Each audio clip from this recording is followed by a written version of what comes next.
Assalamu alaikum warahmatullahi ta'ala wabarakatuh. Alhamdulillah wassalatu wassalamu ala rasulillah sallallahu alayhi wasallam wa ba'd. Twebaza Allah subhanahu wa ta'ala naye matenda amajjuvu atukomezaawo nate okulaba nga tujjukanya ku kiyitibwa obusika. Nina essanyu okubanga ndi wano kubanga mbabuulira ku kiyitibwa obusika na buli yenna ka vidiyo ono kaba katuuseeko akitegeere mazima ddala obusika bwatteeka nga bwasaala nga bwatoola zaka nga bwakola buli kimu kubanga ebyo byonna ogatta empagi ettaano zonna ez'obusika zikolebwa mu bulamu ate oluvannyuma lw'okufa irimu yonna esigadde oluvannyuma lw'okufa nakyo kitundu nga nabbi byatugamba nti ekitundu kirala nekino kitundu kirala kitundu ky'obulamu buli kyonna kyonna kiwangala mu nsi muno embeera gy'owangalamu amateeka agakufuga ate waliwo n'amateeka agafuga oluvannyuma lw'okufa ng'owakasa ggwe wenna ndaba nti mazima okufa kwatteeka gy'oli naye oluvannyuma lw'okufaako Allah subhanahu wa ta'ala yatekinga responsibility yatwala obuvunaanyizibwa okubanga atumanyisa ku byonna ebiteekeddwa okukolebwa oluvannyuma lw'okufaako. Waliwo bitegeddeko weetaaga okubimanya tugoberere naddala ffe aba Jamaiyatul Istisharatul Islamiyya lil Mirathi fi Uganda yite Association for Islamic Inheritance Consultation in Uganda. Ekibiina kino kyavaayo okukumanyisa ku nsonga ezifaanako bwe zityo. Kimanye nti emaali eyo gy'olina si yiyo waliwo baddekawo nakifumitiriza manya nti emaali eyo Allah subhanahu wa ta'ala yagikwazika nga n'obujulizi bwe buli. Allah kennyini ng'atugamba nti almaalu maali, emaali yange, waljannatu jannati, n'ejjana gye mwesunga okuyingira nayo yange nze Allah. N'ekyo fasitaru jannati bimaali, n'ejjana yange mbawadde nagiteekawo nga yange, n'emaali gye nabawa gye nabaazika. Waliwo kitegeddeko nti Allah emaali yagikwazika bwazi era n'akugamba nti emaali eyo gy'olina fasitaru jannati bimaali giguleemu ejjana ya Allah subhanahu wa ta'ala. Ate okumanya Allah subhanahu wa ta'ala yakwazika bwazisa emaali eyo ne kanzu eno Allah yanjazikanjazika kuba oluvannyuma lw'okufa kwange Allah yalaga baani abalina okubitwala, yalaga baani baasikiza abalala era n'abakwata ekkalaamu ye kennyini mu bintu Allah bye yeekolera. Emirimu gino ebiri okusiba bwe kutuuka Allah subhanahu wa ta'ala nabbi yategeeza n'agamba nti Allah tabarakahu wa ta'ala kennyini yeekwatira ekkalaamu, ye yeekwatira yennyini ekkalaamu. Owulidde n'agamba nti nabbi sallam yatugamba nti idha kana Ramadan bwe kituuka ekisiibo Allah subhanahu wa ta'ala kennyini agamba nti as-sawmu li, ekisiibo kyange nze agenda okubasasula empeera. Okitegedde wa ana ajizi bihi, era nze ngenda okubasasula, teriyo mulala. Tebakulimba nti waliyo omuntu amanyi empeera omusibizi afuna kubanga we first in percentages, buli omu asiiba okusinziira ku percentage ye nga bulaba abaana bwe basoma mu kiraasi ne musoma naye ebibuuzo bigenda okudda nga buli omu alina percentage gya njawulo. Nabwe ekityo n'okufa kuno bw'omala okufa Allah tabarakahu wa ta'ala yatekinga responsibility ye kennyini n'atulaga abasika, n'atulaga ebigobererwa mu busika, n'atulaga emigabo gy'abasika gye bateekeddwa okuba nga basikira. Oyagala okubimanya byonna weekwate ku kibiina kino kyetugambye Association for Islamic Inheritance Consultation in Uganda. Ekibiina kino kyavaayo okubanga kikulambululira n'okulaga buli kyonna ekigobererwa oluvannyuma lw'okufa kw'omuntu. Waliwo tegeddeko ebintu ebigobererwa ebiteekeddwa okukolebwa mu maali y'omufu, twabisoma mu lecture yaffe ey'okuna, anaaba byagala ojja kuddayo biri ng'obyetegereza, ne mu lecture ey'okubiri byonna twabyogera. N'olwekyo mu biri ku services ekibiina kino zekituwa mulimu guidance to inheritance, bakugayidinga, bakutereeza ne bakulungamya ku kikwatagana n'obusika. Abasinga mulowooza nti mbeera mawanga gammwe muyite Abaganda, muyite abakulembeze, muyite abakasolya. Nedda, bandi kino tebalina kye bakimanyiiko. Ekyokubiri, producing lawful will, okubanga baleeta oba nga batuwa ekiyitibwa ebiraamo eby'omu mateeka. Ebiraamo byonna byonna ebigoberera amateeka ab'ekibiina kino bakikuprovidingira ne batakoma okwo ne bakugayidinga na mu ngeri gy'oteekeddwa okuba ng'olamamu. Property distribution, number 3. Emirimu gye bakola omulala okubeera nga bajja ne babeera nga bakutemeratemera ebyobusika n'okutemeratemera emaali nga bakulaga abasika era ne bagiwa naabo bateekeddwa ogifuna okusinziira nga Qur'an bwe yakulagira, nga Qur'an bwe yatematema. Ekyokuna kye bakola sensitizing through teaching, okwongera okumanyisa ku media ez'enjawulo. Ojja basanga TVs, ojja basanga ku masimu, ojja basanga ku Facebook, ojja basanga ku WhatsApp and other medias. Ojja kuba ng'osangayo ebintu ebikwatagana ku kibiina kino. Ekibiina kino kyakajjirwa tikiriwo naye olw'obwetaavu obuliwo countrywide, almost worldwide, okubanga kivuddeyo okubanga tukimanyisa ku mbeera efaanako bwetyo. Ekyokera implementation of one's wills, okutuukiriza ebiraamo by'omuntu by'aba alabye biri lawful kubanga baba bakugayidinga mu kulamaku n'olamu ebintu mu luvannyuma lw'ebintu ebyo weekakase era obeere nga otebenkera omutima gwo nti ddala ebintu byonna by'olamye byebyo biri lawful. nkwewaza okufuuka ekizibu, nkwewaza okufuuka omuteego, nkwewaza okufuuka problem to the society, the community and the relatives at large. Okuba tafuuka kizibu oluvannyuma lwa kuvaawo okwo, anti abantu nga bagenda kutemagana, abantu bagenda kweroga, abantu bagenda kubanga famire zaawukana, abantu bagenda kubanga beetemamu, n'okutuusaako obulabe mu mbeera zonna oluvannyuma lw'okuvaawo okwo, anti oluusi walese ekiraamo nga kikontagana n'amateeka, oba wakoze ekiraamo oba tewakoze ekiraamo nekifuuka abantu kubanga kibatebeetemyatemya, buli omu n'oba ng'olinga embuzi efudde nga tebakagisikira, oba buli omu kyayagala kyatwala mu mbeera efaananako bw'etyo. So oluvannyuma lw'ensonga eyo, omuntu yagadde okubanga ate osharinga services n'abantu bano, osobola okuyita ku zero zino kusimu zino wammanga gamba 0703337998 oba noyita ku 0773351816 enamba ezo osobola okubanga oyitako osobola okufuna services nga bwe zigenda. Waggulu wano lecture yaffe eno yakutaano okuva lwe twatandika omusomo gwaffe, abasigadde mu videos mujja kubunoonya obw'emabega from lecture 4 to lecture 1. N'olwekyo obulectures buno olwaleero eyaffe ey'okutaano egenda kutambulira ku kibayita ensonga ezigoba omuntu mu busika. Owange gwali eyo ng'omanyi nti olina okusukirawo oluganda lwo, owange gwali eyo ng'omanyi nti oli mufumbo eri omuntu omu, owange gwali eyo ng'omanyi nti we slave master ng'olinayo abaddu b'olina naye abaddu abo nga yakuwamu emigabo mu maali zaabwe. Wali okitegeddeko nti wadde olina ebintu ebyo byonna by'olina oba ensonga ezo ezikusembeza mu ezo zitunuulira ezikusika okusembera ku busiko, wali okitegedde nti waliwo ate ebintu ebiyinza okugoba ne bikujjamu. Bibino mu mmanga bitugenda okubanga ate tutunulako zibayise mawaani erithi biidhnillahi tabaraka wa taala.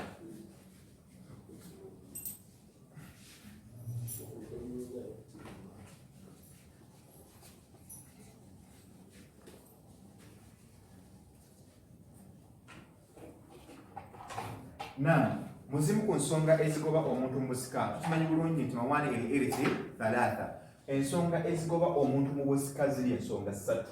Ziri ssatu bwe ziti ze zigoba omuntu mu busika completely. Si nsonga oli taata, si nsonga oli maama, si nsonga oli mwana, si nsonga oli mukyala oba omwami w'omuntu oba oli slave master to any of the slaves. So kitegeeza nti ensonga zino ezisatu singa ziba zizze ze tugenda okutunuulira completely tubeeramu abo abalina okuba nga basikira omuntu. Ensonga esooka alwala alqatl arriqu, bakiyita arriqu.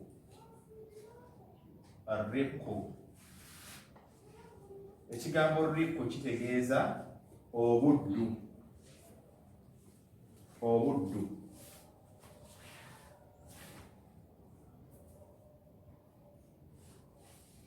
Omuntu singa obukeesi enkya ng'oli muddu ng'olina slave master, you are property of someone, oli kyabugagga kya muntu nga bw'olaba ekkalaamu eno oba essimu omuntu kyaba akutte mu ngalo nga ssimu ye yagyegulidde, oba these specs of mine, specs they are mine, zange. So n'olwekyo ndi wadde embozima, I can block them, nsobola okuzimenya, nsobola okuzikola kyonna kye njagala, kyonna. So you are a kind of slave in that particular. Oba omuntu omuddu ali mu mbeera efaanako bw'etyo, kitegeeza nti you are being owned. Tosobola kubanga osikire, kitegeeza buli kyonna ky'oba olina, it is a property of your master, kibeera kya mukamaawo. So kitegeeza nti omuddu aba avuddemu. Nabbi sallallahu alayhi wa sallama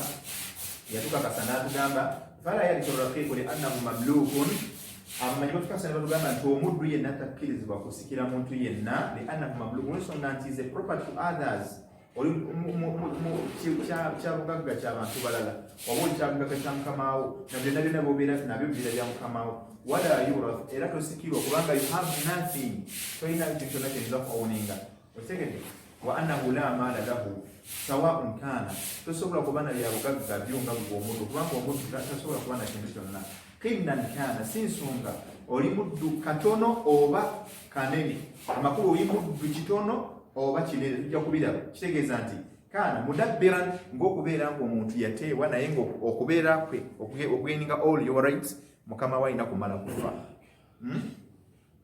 Nga mukama walina kubanga amala kufa n'olyoka ofuuka ki omuntu alina all rights. Oba si ekyo n'oba nga osobola okubeera nti mukataban, ng'omuntu mukama we yakozesa endagaano n'agamba nti tuwandiike ogenda kutandika okwenunula, buli lwokola nga waweenunula, buli wese otandika okwesasula ku mukataba ne mukola endagaano, naye mukama wo najja afa nga tonnaba kwemalayo tobeera muntu wa all rights kubanga olina omala kumalayo bbanja essente z'olina okwegula n'olyoka ofuuka omuntu alina all rights oba si ekyo n'obeera omuddu ayitibwa mubaadan omuntu ekitundu omuddu ate ekitundu si muddu eyo naye bamutwala nga muddu mu mbeera efaananako bwetyo oba si ekyo n'oba nga osobola okubeera mualliqan nga mukamaawo yaddira okuteebwako okuva mu buddu to gain all your rights n'agamba nti olina kumala kuba nti enkomerero erimala kutuuka n'olyoka ova mu buddu oba nasaawo ekintu kyonna kyonna ekitasobola kubanga kituukirira oluvannyuma olyoka obeere ng'ofuuka ofuna all rights kitegeeza bw'ofa mufiira mu mbeera nga tekinnatuuka oba ofudde oli muddu mu mbeera efaananako bwetyo noso nti اعتقه بصفة أو موصٍ بعتق أو أم ولده sinsonga nti mukama wo abanga ataddewo ekintu ekifaanako bwekityo oba newabaawo mukama wo ng'alina mukama wo nga bw'aba mukyala ng'omuddu mukyala mukama we naaba nga yamuzaalamu omwana mukama wo oyo omwana gwakuzaddemu omwana oyo aba mukama we kuba nabbi yakitegeeza dda antalda al amatu rabbataha omuddu bw'ali bazadde mukama we omwana omuddu gwazaala nga mukama we yamuzaddemu omwana oyo aba afuuse mukama wa mukyala oyo omukyala takkirizibwa kusikira muddu wadde okusikira omwana kubanga maama talina rights ate omwana alina rights no taata alina rights n'olwekyo era naye takkirizibwa so omuddu mu mbeera zonna in general slavery slaves they are not allowed to success tebakkirizibwa kubeera basika ba muntu musaate the slave masters can be brought to take a portion on the wealth of the deceased slaves someone who has ever been once a slave to anyone omuntu yenna yali abaddeko omuddu ku muntu omu omuntu yasobola okujja n'asembezebwa n'abanga musika eri mukama we so kyetugambye nti obuddu luli eyitwalaba kye bayita okununula omuddu so okununula omuddu kye bayita alwala mu nsonga ezikusembeza ku busika gw'aba yamuta n'agenda n'omuwa all rights osobola okujja n'omusikira kati ate era ne wano bw'obanga oli muddu tokkirizibwa ate kusikira mukamaawo wano nsonga ekugoba ku omuddu mugoba mu busika so ensonga eyokubiri gye bayita alqatlu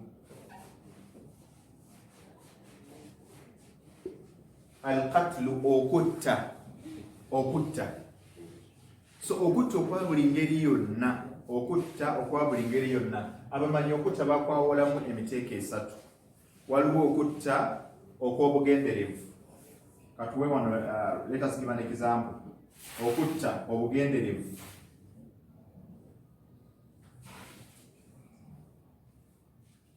okutta mu bugenderevu that is number 2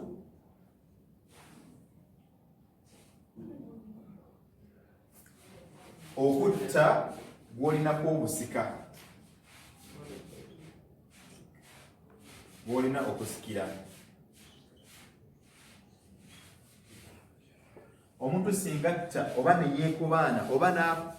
playing any role oba any part mu kufa kw'omuntu gw'alina okuba ng'afunako ebyobugagga oba okusikira probably aba agobeddwa mu busika aba talina kantu konna kayinza kumufunako gamba nga omuntu okutta omuntu amdan okutta mu bugenderevu kumanyikiddwa n'oleeta effumu n'ofumita omuntu n'oleeta ekiso n'otematema n'okuma omuliro n'oyokya n'oleeta obutwa n'omuteekamu n'omusuula mu muliro n'omusuula okuva waggulu n'agwa n'afa ebyo byonna bifaananyi ebitulabibwako n'omusibira ewantu nga tasobola kuvaawo oba tasobola kufuna kyakulya fayamutu bisaba bidhalika naafa okunza ensonga eyo obeera obalibwa ntyose n'omutomeza n'emmotoka mu bugenderevu n'ova ku kitanda nga weebase n'ogwa n'omutta oba mwana muto oba muntu mukulu muyagala ekigendererwa afe ebyo byonna kinds oba examples eziraga omuntu okutta mu bugenderevu okutta okw'omulundi ogwokubiri ye muntu okubeera nga tatya alqatilu bishibhu lamdi okwefaananyiriza obugenderevu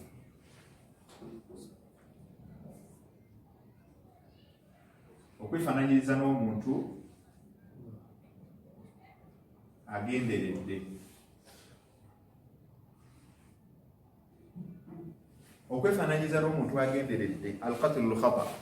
okwefaananyiriza n'omuntu agenderedde kyeki omuntu okuva ku kitanda n'agwa nga for example mwebase neweevuunika bwoti oba mwebase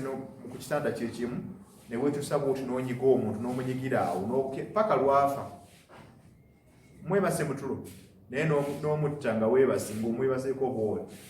nafa ne bugenda okukeereza enkya nga yafudde nga bumwebaseeko. So mu mbeera eyo tulaga nti wamuse mu butanwa. So okutta okwo kulaga ng'omuntu eyagenderedde okukola ekintu kyo kikukobesa mu busika kibulamu. Katugeze omuzadde abonereza omwana n'okwata ekiggo ekitasaana. Ekiggo kye tebasobola kibonereza mwana. Omuntu abonereza omuntu okwata akasitiika kali kayindi naye n'oleta omuggo ogukuba ente n'omukuba ate n'omukubira ddala mu mbeera efaanako bweti ne kimuviirako okufa, tubalibwa nti osse. Mu mbeera efaanako bweti weefaananyiza n'omuntu asse era nawe ogobebwa mu busika. Okuba omwana excessively n'omubonereza embonereza etabonerezeka n'okuba omwana emboko 15. Emboko 15 bwe zimuviirako okufa bagamba nti obadde ogenderera ki? Emboko 7, emboko 5 zimala omwana okutegeera. So emiggo emingi si gye kitegeeza omuntu. Bw'abanga emboko ezimuviiddeko okufa ogobebwa mu busika. N'ebintu byefaananyizaako bwe bityo omuntu by'abayinza okukola. Wamusindise. Nze namusindise nadde simanyi nti ajja kufa. So okumusindika okuba wamusindise bagamba wamusindise okuzibwa tukimanyi nti omuntu waagwe abantu babeera n'emirodde zaabwe mu mitima. Obalibwa ng'omuntu asse. N'olwekyo okutta nako okugoba mu busika. Okutta okw'omulundi ogwokusatu kwe bayita al-qatlu al-khata. Okutta okw'ensobi oba obutanwa. Okutta omuntu mu butanwa. Omuntu singa otta omuntu mu butanwa bwebuliwa, tugeze oli muyizi for example. Edda twamanyira ng'okwata embwa zaffe netugenda mu malungu oba netugenda mu ttale okuyigga. So bw'ogenda n'embwa yo okuyigga yonna gy'oba olaze, naye oba muyinza okugenda mu ttale okuyigga nga waliyo omuntu w'alima oba maama w'alima nga yakedde n'agenda ku nnimiro. So ng'ate gwe teyagambye oba tewategedde, naye gwe mu kugenda okuyigga walabye nti waliwo akasolo akazze ng'oyagala okayigge.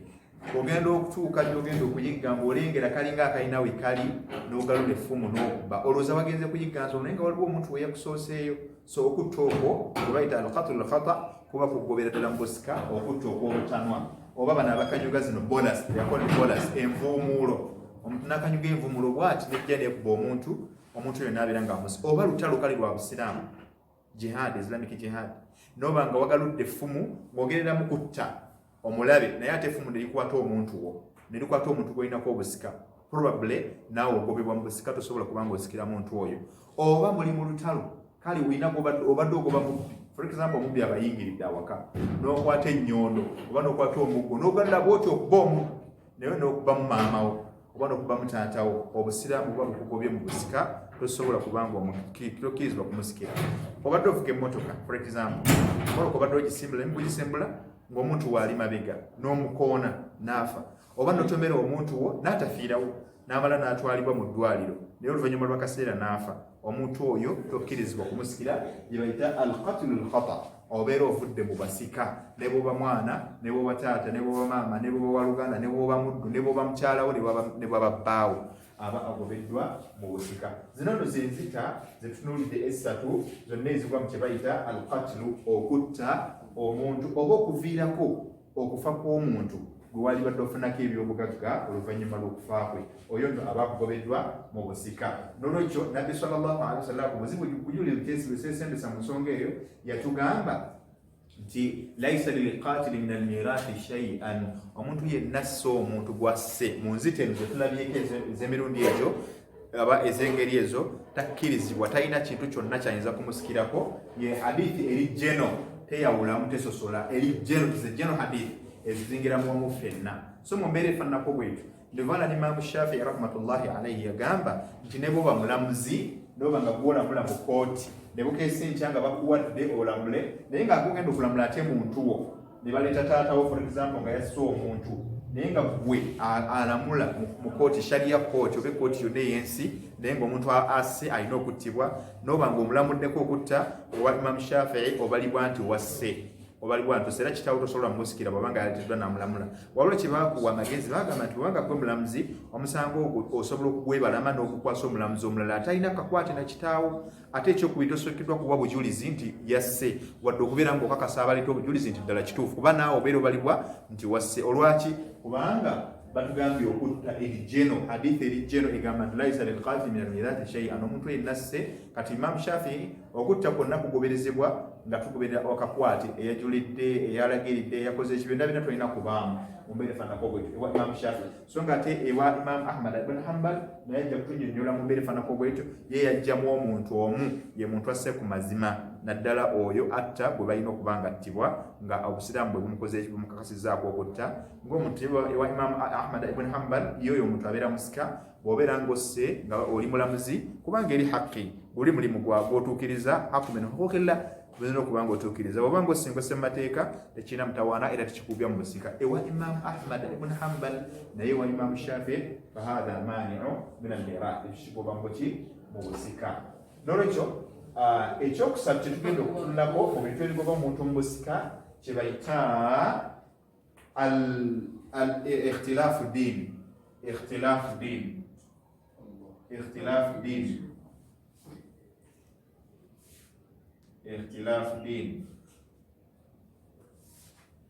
أو اختلاف في الدين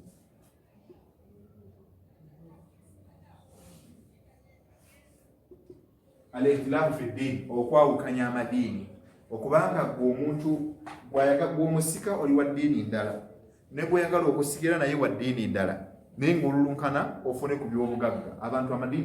tebagatunuulira oli agenda n'asaala bw'ogenda mu kkanisa oba mu kereziya oba mu ssabo oba wuwa gyonna gy'osabira oba ogenda ku nsozi omuntu oyo tosobola kubanga omusikira kuba amateeka tegakwatagana sharia zaawukana ne bw'abanga yakuzaala ne bw'abanga oli mukazi we ne bw'abanga ki kasita agaba amadiini nga ganjawulo eno ensonga eba ekugobesaamu mu busika so okwawukanya amadiini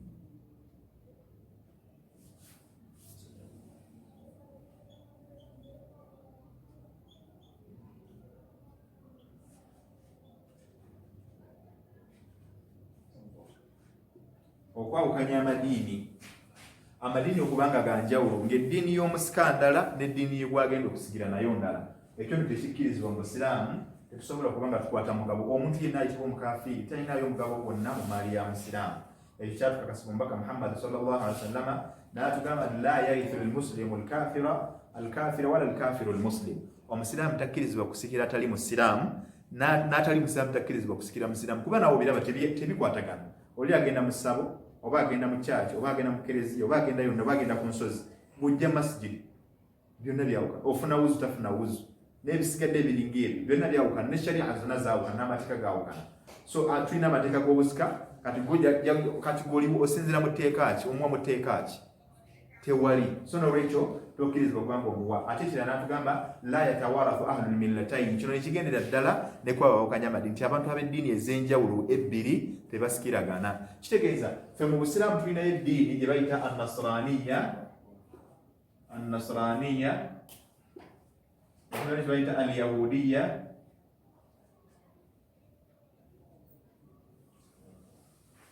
gye bayita al islaamu tulina amadiini gano asatu gano amadiini gakka kuva mu ggulu eri Allah subhanahu wa ta'ala so annasraniya be bano atbaawo Isa alayhi salam be bagoberera nabbi Isa alayhi salam bano ekitabo kino kyakyusibwa katandekere ku kino alyahudiya kuba be basookawo be bagoberezi ba Musa alayhi salam ba Musa bagobereranga Musa alayhi salam naye ne bakyusa ekitabo kya Allah subhanahu wa ta'ala Allah n'akikerezingawo ekyo kitabo n'akijjawo n'aleka ekitabo ekirala ekitabo kye baali bagoberera Tawraati gye baali bagoberera n'aleka ekitabo ekirala Injili kye yawa Isa alayhi salam be bano bannasraniya abagobezi ba Isa alayhi salam ezo ddiini bbiri zaava mu ggulu naye nabo oluvannyuma bw'ogenda osoma surat Maryam gyegwerako Allah subhanahu wa ta'ala atugamba nti faktalafa al-ahzaabu min bainihim baayawukana ebibinja n'ebibinja n'amateeka ga Allah ne bagakola ki ne bagaawukanako abantu ne bagenda nti ono mwana wa Katonda abantu ne bagamba ono ye Katonda yennyini abantu ne bagamba nti bangi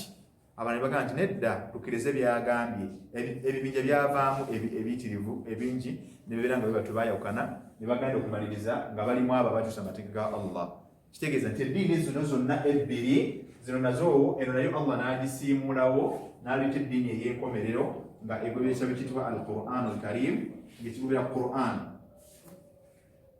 Allah n'ayita Qur'an eri genero yawa nabbi Muhammad sallallahu alayhi wa sallam eddiini eyasembayo obusiraamu Allah subhanahu wa ta'ala n'agiwumbaka Muhammad sallallahu alayhi wa sallam nga yeyo olwaleero bino bw'ogenda okubitunulira byonna tebirina kakwate na bino bw'ogenda okutunulira bino abayahudi abanasara ne bano tebalina kakwatira busiraamu so nga ate amateeka Allah tabaraka wa taala ge yabawa agamu ku mu Qur'ani gasangibwamu nga Allah gatunnyonnyola olw'ensonga nti bo baali bajeemu baagajeemera ne basalawo okugakyusa okusamu bye baagala n'olwekyo gano amadiini g'olaba bano tebasikira basiraamu wadde abasiraamu okubasikira Qur'ani bwetyo bwettegeeza tebakkirizibwa kubanga bakola ki nga basikira so nabwe kityo bano abanaswala be tulabye omushiriku oba omulogo takkirizibwa kusikira takkirizibwa kusikira munaswala baba tebakwatagana oli asinza mizimu agobera bajjajja n'ebisigadde tasobola ate kusikira munaswala kyekimu n'omuyahudi tasobola ate kusikira munaswala kubanga amateeka gaayawukana era nabo tebasobola kusikiragana mu mbeera efaanako bwe era kyekimu abo bonna tebasikira basiraamu ebyo bintu byonna byawule buli kimu kirina buli ddiini erina amateeka gayo Allah subhanahu wa ta'ala ge yagiwa bino nno bigenderere nagamba nti man tusifa bihadihi almawanii kulliha singa omuntu yenna avaayo nabanga alina ebintu bino yasse ate muddu y'omu kubasse ate ekirala ayawukanya eddiini n'omuntu oyo gwakolaki gwalinako obusika ono totally abeera cancelled out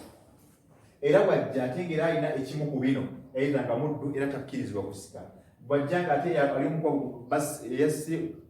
balinako okusikira wayina okusikira era naye abeera cancelled out bwajja nga ate era eddiini yanjawulo taata we yakuzaala naye n'okukeesa enkya ng'ovudde mu ddiini ya kitaawo ey'obusiraamu gye twogerako tuli ku busiraamu ng'eddiini mwana wattu obusiraamu buba tebukuwaawo wadde omwaganya gwonna kufuna ku byabugagga bya kitaawo ebyo lwaki kubanga amadiini gaki amadiini ganjawulo wabillahi tawfiiki n'olwensonga eyo tubategeeza nti eddiini kintu kikulu nnyo mu busika bw'omuntu tetugoberera nti ate ono mwana we ate no so what tutunulira tugoberera amateeka ga ddiini eby'omusaayi nedda tubiteeka wabbali n'olwekyo nagamba nti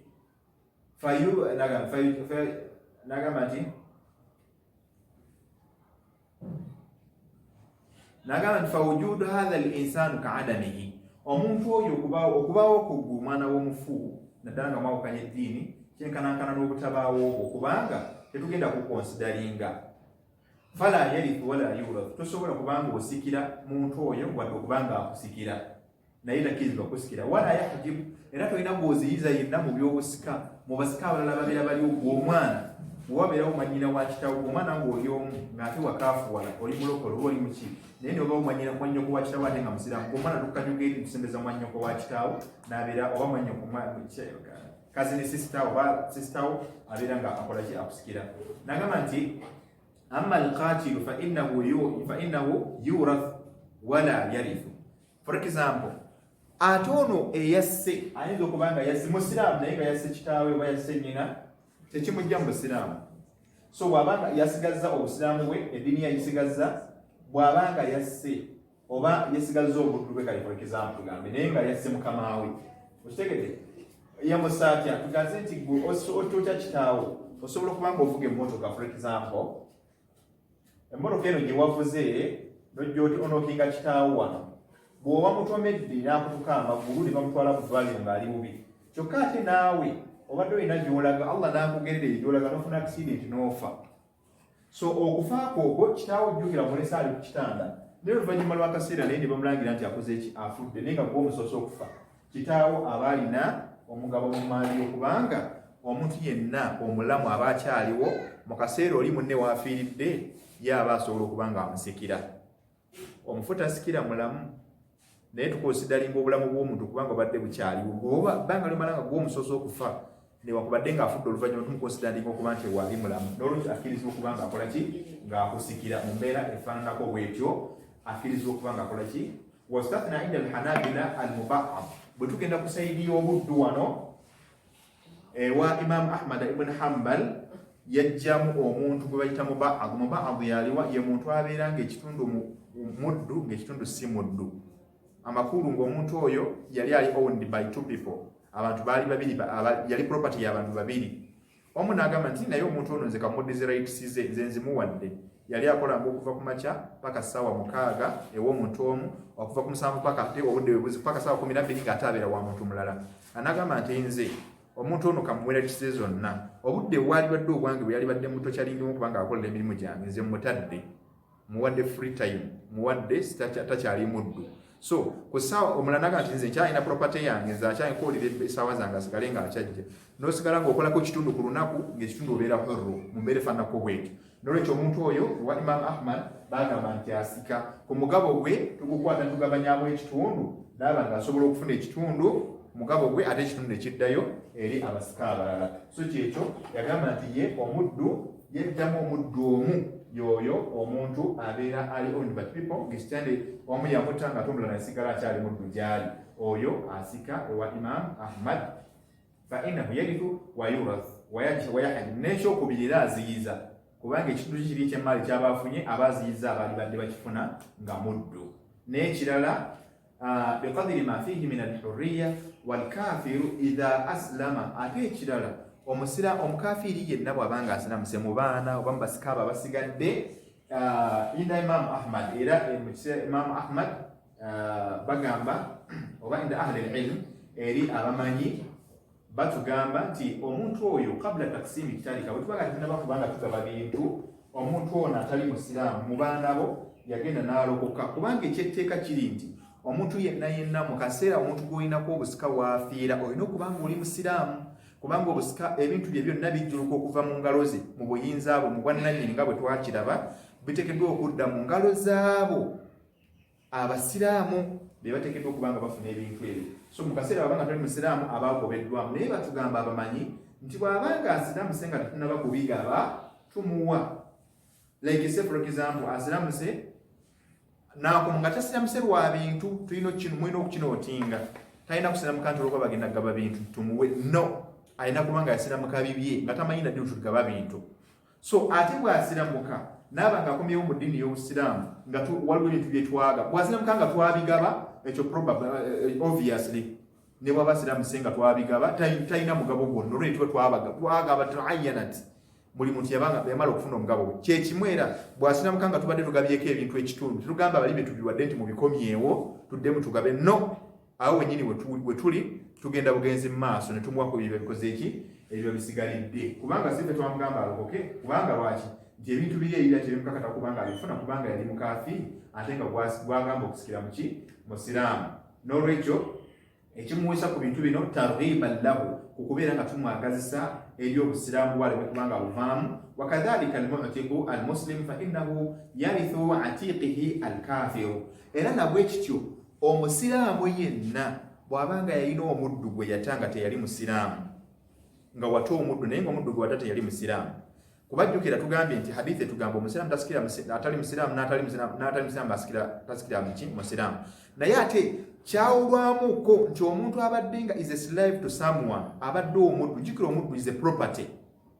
abadde omuddu eri omuntu omuslave master omu slave master bw'akeena n'ate omuntu n'amuta oba mutadde nga musiraamu naye nakisa kya n'akafuwala oyo ye property ye aba asigala akyabaliwa nga property kubanga bw'afa asobola okujjana ebintu binabitekinga over bw'abanga afudde nga talina musika yenna ebintu biri bikwatibwa nebitwalibwa eri eyali mukamaawe n'abyeddiza era bw'abanga afudde ebintu bino ebigabibwa n'obaawo ekisigalawo kikwatibwa ne kiddizibwa eri mukamaawe n'aba nga akifuna olw'ekyengera kiri kyeyaweebwa ekyokuba nti yata